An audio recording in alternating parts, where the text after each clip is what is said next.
Assalamualaikum warahmatullahi wabarakatuh. Kembali lagi di channel Berita Mistis. Untuk kisah kali ini masih melanjutkan dari kisah yang sebelumnya, yaitu sebuah kisah yang berjudul Teror Mawar Hitam. Sebuah kisah yang diambil dari Wattpad, dari tulisannya akun yang bernama Maknanau123. Sebelum kita masuk ke ceritanya, tekan dulu tombol like video ini dan jangan lupa tekan juga tombol subscribe channel ini dan nyalakan juga lonceng notifikasinya agar tidak ketinggalan cerita-cerita baru dari channel ini. Dan bagi teman-teman yang ingin membaca langsung ceritanya, nanti silakan saja kunjungi linknya yang nanti akan saya sertakan di kolom deskripsi. Dan seperti apa untuk kelanjutan kisah ini? Langsung saja kita simak berikut ini.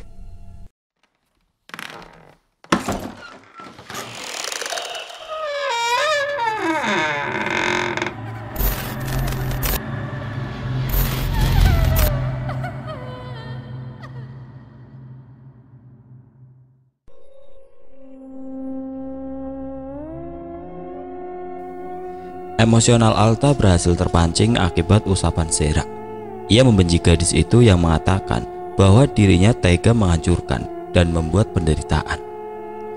Yang bikin gue menderita adalah lo dan nyokap lo yang jalang. Lo anak haram. Lo anak yang dilahirin terpaksa atas hasil buah cinta dari suami orang. Enggak, aku bukan anak haram. Bunda bukan orang seperti itu. Diem brengsek. Alta mengambil pecahan beling dari botol alkohol yang ia lempar sampai hancur.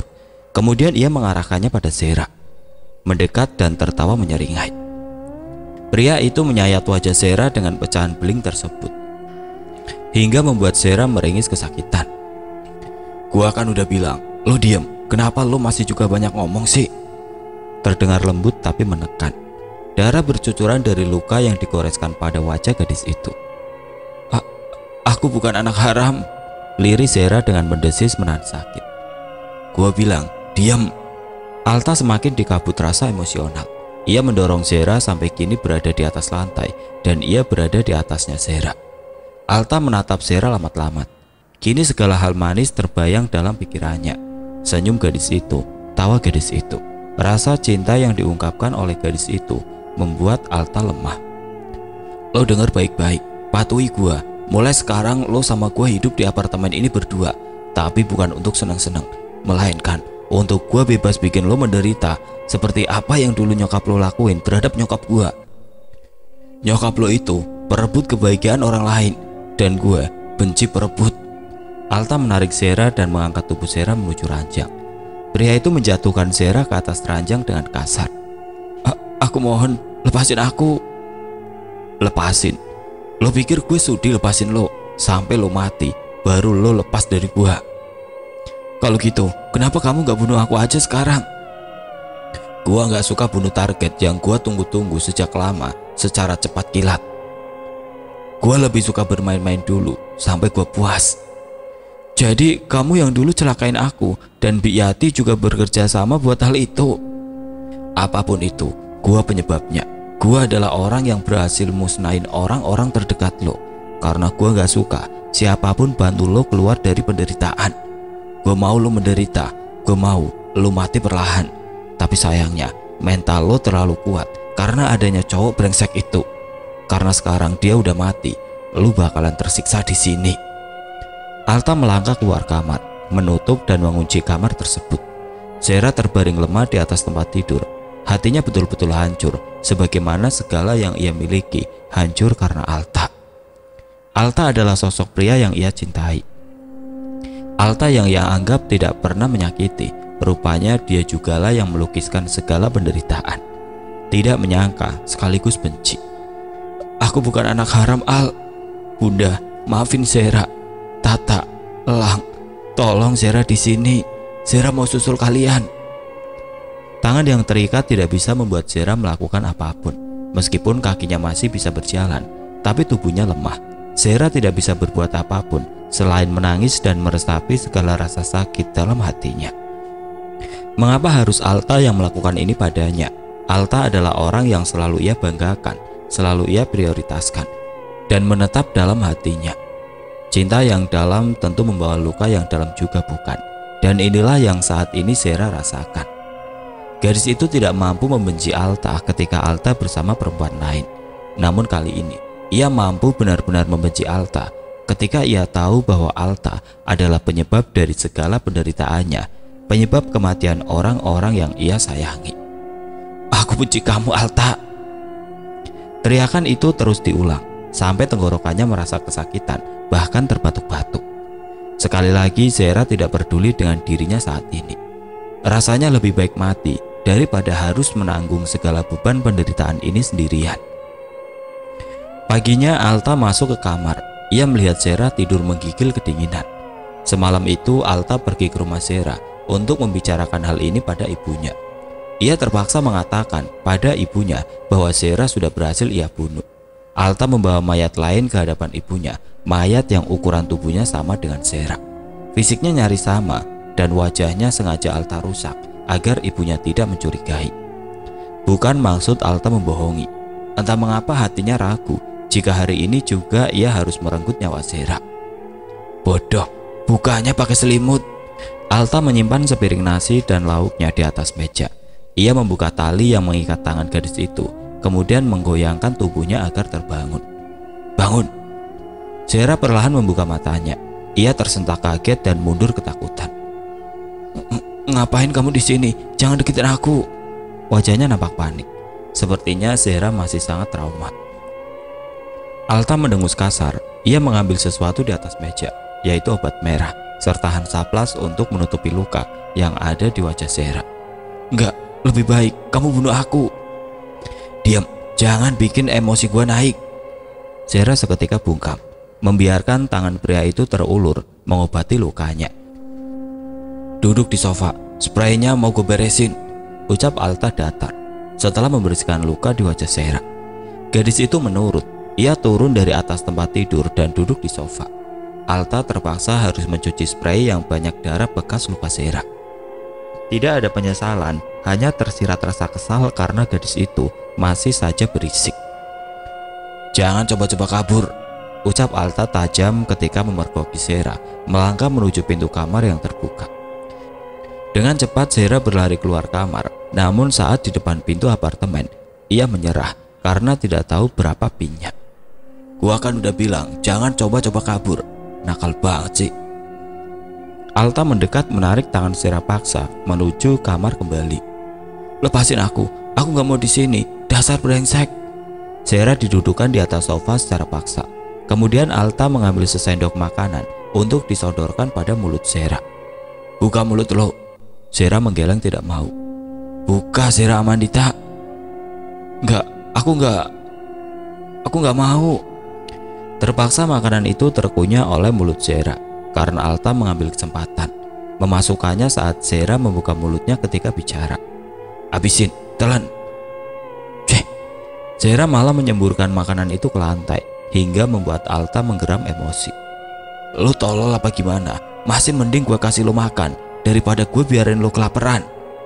Lebih baik aku kelaparan daripada aku harus sudi menerima makanan dari orang brengsek kayak kamu." Plak. Ini pertama kalinya Alta mengangkat tangan untuk menampar gadis itu. "Gue bilang makan ya makan, gak usah bikin gue susah. Gue gak akan biarin lo sakit, karena dengan lo sakit, lo bakalan mudah mati. Cepet makan, habis ini minum obat." Tubuh Zahira bergetar ketakutan. Dengan sangat terpaksa ia meraih piring berisi nasi dan lauk pauk untuk ia makan. Sebenarnya Zahira memang lapar, tapi rasa hancur di hatinya menutup segala mood rasa lapar yang ada pada dirinya. Selesai makan, gadis itu menelan obat yang sudah Alta berikan. Alta tahu pasti gadis itu menangis semalaman. Dan ia juga tahu Zahira akan mudah demam jika terlalu larut menangis semalaman memikirkan banyak hal. Selesai makan dan minum obat, Alta hendak menyelimuti tubuh gadis itu. Namun gadis itu malah menyingkapnya. "Gak perlu, aku bisa pakai sendiri." Alta nampak acuh saja dan ia segera keluar kamar. Tidak lupa menguncinya rapat. Zahira tertidur, merasakan kantuk yang sebenarnya itu efek obat yang ia telan tadi.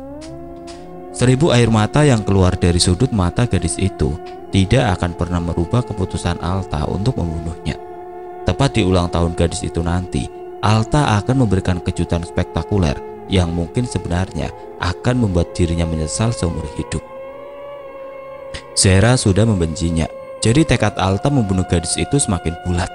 Untuk apa ia terus mempertahankan gadis yang membencinya, apalagi untuk melepaskannya? Alta tidak akan membiarkan Zahira dimiliki siapapun. Jadi lebih baik gadis itu kembali pada Tuhannya, tepat pada tanggal di mana gadis itu terlahir ke dunia. Lo gila, lo mau ngapain ah? Teriak Alta emosi melihat Zahira berada di bawah shower air yang menyala sambil menangis. Pria itu meyakini bahwa sudah berjam-jam gadis itu berada di sana, karena wajahnya terlihat sangat pucat, tubuhnya bergetar hebat. Mati, aku mau mati. Aku muak sama semua ini. Kamu benar-benar nyiksa aku. Aku benci sama semuanya. Kamu bukan Alta yang aku kenal dulu. Alta yang selalu sayang, perhatian, manja, dan gak berani nyakitin aku. Tapi sekarang, kamu bukan Alta. Kamu psikopat gila. Alta mengepalkan tangannya emosi. Ia kemudian mengangkat tubuh Zahira dari sana dan memindahkannya ke atas sofa. Buka bajunya. Enggak. Zahira, buka. Aku gak mau. Akhirnya Alta yang membuka seluruh pakaian yang dikenakan gadis itu. Melihat tubuh telanjang Zahira membuat hasrat Alta bangkit. Alta mengangkat tubuh Zahira berada di atas pangkuannya. Kalau gue bukan Alta yang dulu, terus kenapa? Rasa perhatian gue, kekhawatiran gue kan tetap sama. Ucap Alta dengan suara seraknya. Ia betul-betul menginginkan Zahira. Jangan sentuh aku keparat, kamu brengsek. Mending kamu bunuh aja aku. Itu pasti, tapi gak sekarang. Sebelum lo mati, gimana kalau kita senang-senang dulu? Kamu gila, psikopat gila, lepasin aku. Alta membaringkan tubuh Zahira secara kasar di atas ranjang tempat tidur. Ia membuka bajunya, kemudian celana panjang yang ia kenakan, dan kini hanya menyiksakan boxer pendek dengan miliknya yang sudah menegak. Pria itu menyentuh wajah Zahira, mengusapnya lembut. Kenapa? Kok takut? Gua Alta, milik lo milik gua. Aku benci kamu Al, benci. Air mata Zahira lolos, wajahnya terlihat semakin pucat. Alta menghentikan niatannya untuk menyetubuhi gadis itu. Rasanya tidak akan nikmat jika hanya dirinya saja yang bergairah. Sementara gadis itu terus menangis, membuat Alta tidak tega melakukannya. Alta bangkit, mengambil baju yang layak untuk gadis itu pakai. Zahira sendiri bingung mengapa Alta tidak jadi melakukan hal itu padanya. Apakah pria itu luluh dengan air matanya? Dengan telaten Alta memakaikan pakaian itu pada tubuh Zahira. Tidur ya, jangan nangis. Ucapnya lembut, kemudian mencium kening Zahira, meskipun terlihat respon Zahira yang tidak nyaman dengan hal itu. Kenapa gue ngerasa beda saat lo ketakutan kayak gini sama gue, Zek? Zek, gue cinta sama lo. Gue gak bisa kayak gini. Gue lemah, Zek. Gue gak sanggup lihat tuh seperti ini. Kita butuh Zahira dan Alta yang kayak dulu. Ungkapan itu hanya bisa Alta lontarkan dalam hatinya. Percayalah, Alta begitu mencintai Zahira. Hanya saja atas segala dendam, ia harus terus mengikuti egonya. Di kediaman Bima Dirgantara, seorang wanita parubaya menghampiri pria itu. Lantas Bima terkejut atas kehadirannya. Ia pikir wanita di hadapannya ini sudah pergi ke tempat jauh, tanpa mengikut campuri kembali apa yang telah terjadi saat ini. Ada apa Pak Bima? Kenapa Anda nampak terkejut dengan kehadiran saya? Yati, kamu di sini sejak kapan? Saya pikir kamu sudah tidak akan lagi mampir dalam kehidupan saya. Yati berdecik. Cih, kamu pikir saya sudi mampir ke dalam kehidupan Anda? Saya di sini karena Alta tetap ada dalam bimbingan saya. Bagaimanapun, harta yang saat ini kamu pegang adalah sepenuhnya milik Alta. Ya, kamu betul, semua milik Alta. Saya mendidiknya untuk menjadi orang berguna, tidak memberikannya langsung jika anak itu sama sekali tidak bisa mengelolanya. Saya pikir atas bimbingan kamu, anak itu jadi anak yang baik. Ternyata atas bimbingan kamu, anak itu jadi anak bodoh, pembangkang, dan berani melakukan hal gila di luar kendali. Brak. Yati menggebrak meja cukup keras. Emosinya memuncak saat dimana Bima meremehkan hasil didikannya. Dia seperti itu karena kamu, Bima. Kamu sudah membuatnya membenci kamu sepenuhnya. Teriak Yati penuh amarah. Saya tahu, saya sempat menelantarkan kalian. Itu semua Kan karena kamu yang berselingkuh dengan rekan kerja saya sendiri hingga membuat saya terlihat jahat di mata kamu. Yati tertawa geli atas pernyataan yang Bima lontarkan itu. Saya tidak akan berselingkuh jika bukan Anda duluan yang mencontohkannya. Kamu benar, saya memang berselingkuh dengan Sofia. Saya akui saya bersalah, tapi Sofia tidak. Dia wanita baik-baik yang tidak tahu menahu keadaan sebenarnya bahwa saya sudah memiliki istri. Tapi sayang sekali, wanita itu beserta anak haram yang dikandungnya sudah tewas di tangan saya dan Alta. Mata Bima membulat sempurna. Ia bangkit dari tempat duduknya dan menatap tajam Yati. Apa maksud kamu? Yati tersenyum menyeringai. Ia mengambil ponselnya dan menunjukkan video rekaman detik-detik di mana Sofia tewas karenanya. Video yang bersifat pribadi itu hanya dimiliki dirinya dan juga Alta. Tangan Bima hendak merebut ponselnya, namun tidak berhasil. Bima mengeraskan rahangnya emosi, lalu kemudian plak. Pria cukup tua itu menampar kasar Yati marah. Kamu gila, dia tidak bersalah. Dan apa maksud kamu anak haram? Saya dan Sofia tidak pernah sampai melakukan hubungan seksual. Dahi Yati mengernyit bingung. Maksud kamu? Sofia meninggalkan saya sejak dia tahu bahwa saya memiliki seorang istri. Kemudian dia menikah dengan pengusaha bernama Pram Gentara Mahesa. Dia hidup bahagia, sementara saya sibuk mengelola harta milik kedua orang tua kamu. Saya tahu, saya bersalah karena telah meracuni ayahmu atas dasar keserakan saya. Saya akan menyerahkan diri ke polisi setelah Alta bisa saya didik dengan baik agar bisa mengelola perusahaan milik kakeknya ini. Semuanya, segalanya yang berhasil saya kelola hingga detik ini sudah saya atasnamakan Alta Dirgantara sebagai pewaris. Saya akan menebus kesalahan saya di sel penjara. Tapi yang terjadi, Alta menjadi anak yang sulit diatur. Dia terus-menerus membuat saya pusing atas tingkah lakunya. Usia saya tidak lagi muda. Saya mengharapkan anak itu sukses, tapi kenyataannya dia berada dalam pengaruh kamu. Jadi, ya, tidak ada anak haram hasil perselingkuhan saya dan Sofia. Dia memiliki segalanya atas harta kekayaan sang suami. Yati menggeleng tidak menyangka. Rasanya hatinya hancur menerima kenyataan itu. Ia sudah membunuh Sofia. Kemudian Alta mengatakan bahwa ia sudah membunuh Zehra. Bahkan mayat gadis itu berada di hadapannya dengan lumuran darah serta wajah yang sudah betul-betul hancur. Gak mungkin. Di mana Alta? Saya nggak tahu. Semenjak kejadian malam itu di mana dia memperlihatkan mayat gadis yang tidak berdosa itu di hadapan saya, sampai saat ini saya tidak dapat lagi mendapatkan kabar darinya. Jadi dia sudah membunuh anak Pram dan Sofia. Ya, Yati menangis frustasi. Segala bentuk penyesalan ada dalam dirinya. Jika kamu masih tidak percaya, saya yakin di rumah peninggalan Sofia ada banyak berkas penting seperti kartu keluarga, foto, dan segala hal yang mengenai keluarganya. Kamu bisa lihat bahwa memang Sofia memiliki suami dan anak yang jelas. Yati benar-benar tidak bisa berkata apapun lagi. Ia sudah lemah terjatuh di atas lantai dengan segala tangisannya. Lalu bagaimana dengan Alta? Pria itu bahkan sulit dihubungi. Bagaimanapun Alta harus tahu semuanya dan Bima akan melacak di mana keberadaannya. Alta mencambuk tubuh Zehra sampai gadis itu berhenti berbicara. Sejak tadi Zehra tidak mau makan dan malah mengatakan beberapa kali bahwa dirinya bukan anak haram. Tubuh Zehra sudah lemah akibat cambukan serta pukulan yang Alta berikan, bahkan menimbulkan banyak luka parah di sekujur tubuhnya. Berhenti, makanya lo nurut. Alta menarik rambut Zehra kasar.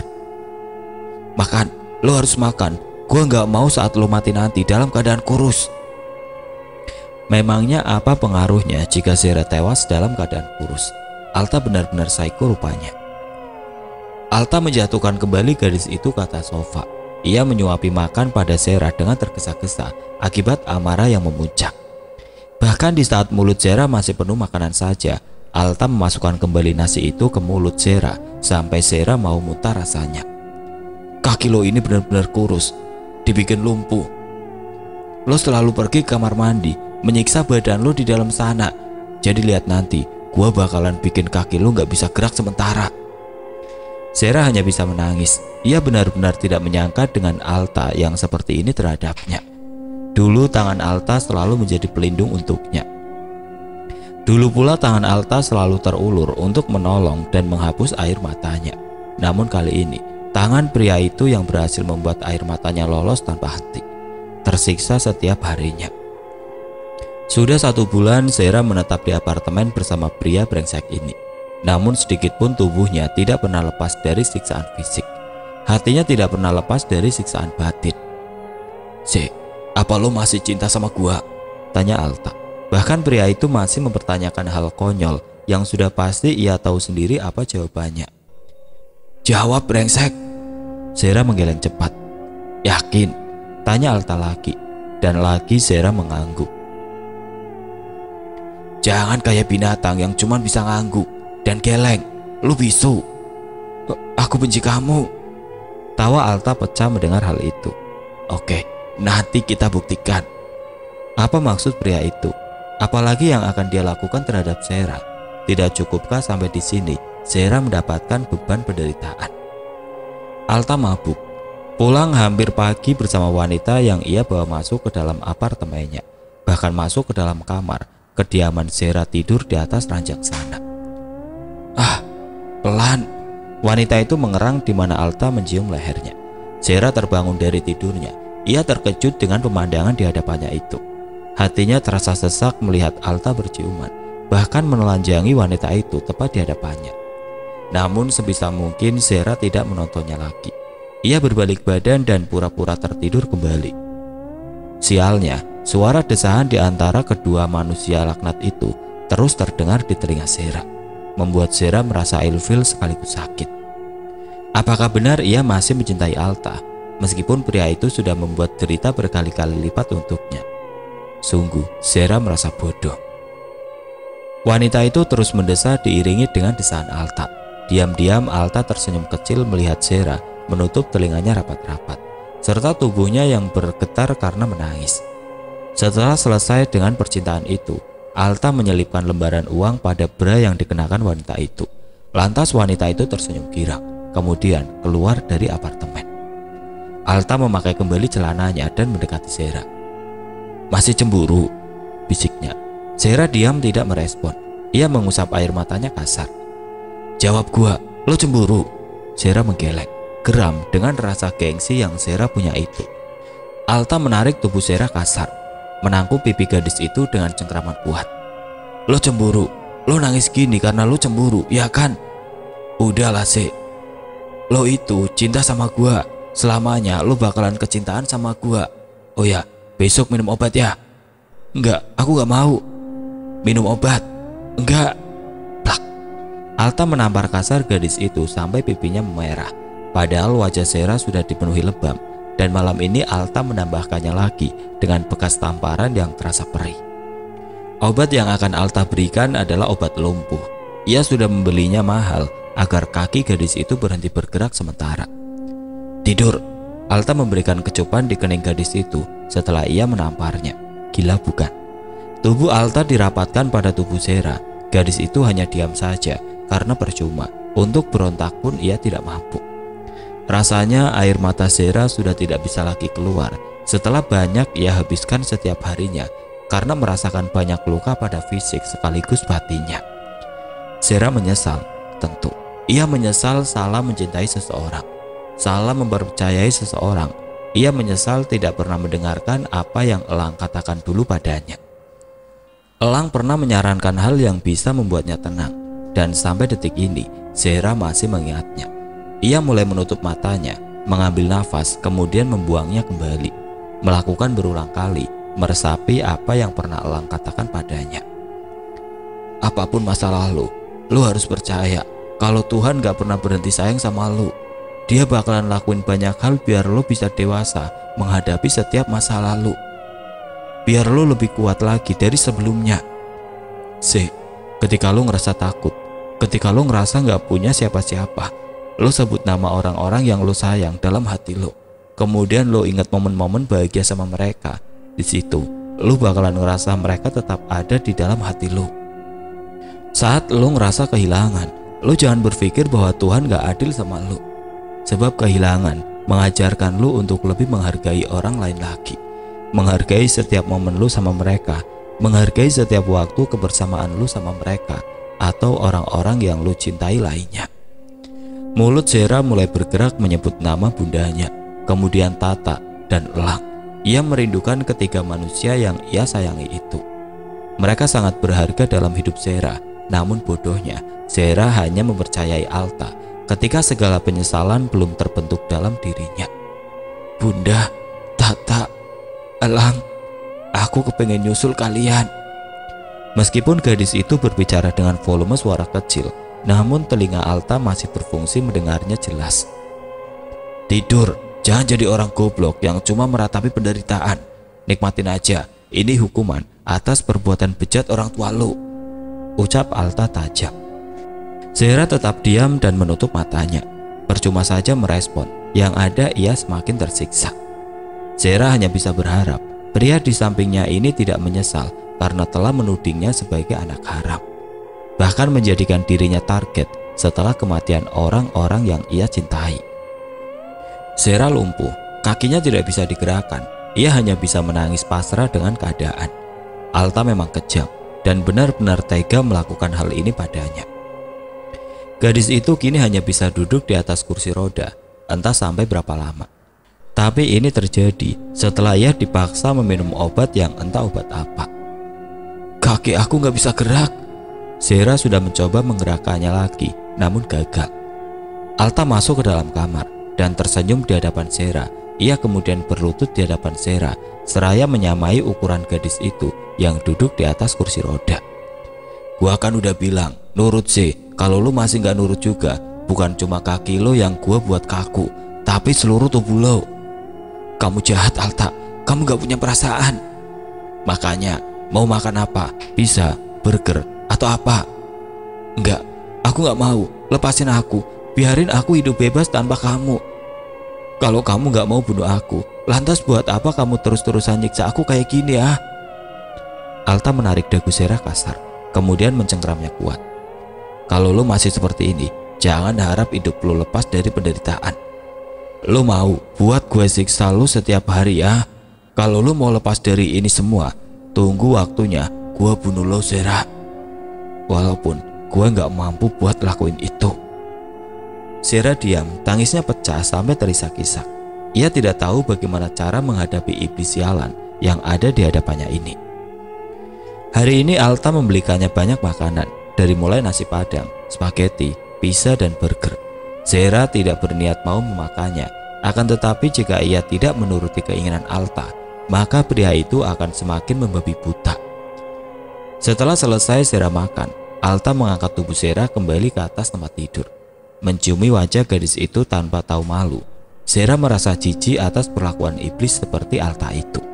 Sepertinya kejiwaan pria itu sudah benar-benar rusak dimakan oleh dendam. Malam ini Alta tidak pergi ke apartemen. Ia sedang mencari mangsa untuk memenuhi kebutuhannya. Karena ia tidak akan mungkin kembali pada papanya untuk meminta pertolongan berupa materi. Alta sudah benar-benar bertekad akan hidup berdua dengan Zera di apartemen khusus itu tanpa sepengetahuan siapapun. Sampai nanti Zera benar-benar tiada di tangannya sendiri. Sebuah mobil bermerek Nissan GT-R 50 terhenti di pinggiran jalan sepi. Dan ini kesempatan untuk Alta datang ke sana seolah menjadi pahlawan. Sang pemilik mobil keluar dari sana. Rupanya dia seorang wanita yang sepertinya dalam keadaan mabuk. "Hei," sapa Alta tepat di hadapan wanita yang memakai mini dress berwarna merah muda itu. Alta melirik dari atas ke bawah. Ia begitu mudah terangsang hanya melihat tubuh seksi wanita itu. "Hai, masnya bisa tolong saya enggak? Ini loh, mobil saya mogok." "Bisa, sini biar gue lihat." Alta segera membuka bagian depan mobil itu. Ia cukup mengerti urusan kendaraan. Hanya dalam waktu 10 menit, mobil tersebut sudah bisa menyala kembali. "Thanks ya." "Sama-sama, gua Alta." Alta mengulurkan tangannya hendak berkenalan. "Gua Sherlyn, lu tinggal di daerah sini?" "Kebetulan aja lewat, lu mau kemana?" "Mau balik ke apartemen, lu sendiri." Alta mendekat. "Gua boleh ikut ke apartemen lu?" Bisiknya sensual dan berhasil membuat wanita itu takluk mengangguk patuh. Alta segera memasuki mobil milik wanita itu. Ia yang menyetir kendaraan dan mengarahkannya pada tempat lain. Tangan Alta perlahan bergerak mengusap paha wanita itu. "Ah, Alta, jangan di mobil, bahaya." Semakin wanita itu mendesah, semakin Alta tidak tahan untuk harus menuntaskan hasratnya. Alta menghentikan mobil tersebut di pinggiran jalan yang gelap dan sepi. "Kita main di dalam mobil," bisiknya dengan suara serak. Bagi seorang hyperseks seperti Alta ini, ia mudah menaklukkan wanita manapun yang ia inginkan. Desahan demi desahan terdengar begitu seksi dari mulut wanita itu. Namun ketahuilah bahwa yang Alta bayangkan adalah Zera, gadisnya. Semua bayang-bayang tentang gadis itu terus memenuhi isi pikiran Alta. Entah mengapa Alta merasa sangat bersalah. Zera yang saat ini ia kenal selalu ketakutan, selalu menjerit-jerit dan menangis. Tidak seperti Zera yang dulu selalu bermanja padanya. Alta tersenyum menyeringai setelah mendapati pelepasannya, sementara wanita itu nampak masih meringis kesakitan. Perlahan tangan Alta terulur mengambil pisau kecil yang ia bawa di dalam jaket hitam miliknya. Dan hanya dalam hitungan detik, pisau itu sudah menancap pada perut sang korban.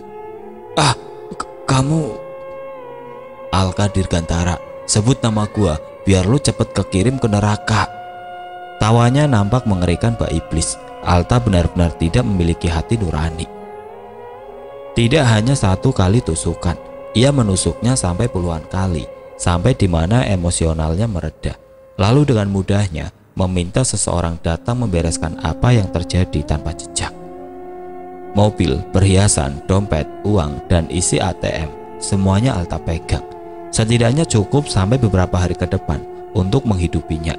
Tidak lupa juga ia bagi untuk membayar orang yang setia sampai detik ini bersamanya. Orang misterius yang hanya terlihat jika Alta menyuruhnya. Tapi di balik adegan pembunuhan itu, seseorang bersembunyi dari jarak yang cukup jauh. Ia tersenyum seraya puas telah mendapatkan keberadaan Alta. "Jangan lo pikir gua mudah mati. Gua bakalan rebut apa yang menjadi hak gua. Kita lihat nanti. Lo yang menang atau justru gua yang bakalan bikin lo sujud minta ampun ke kaki gua, Alta Dirgantara."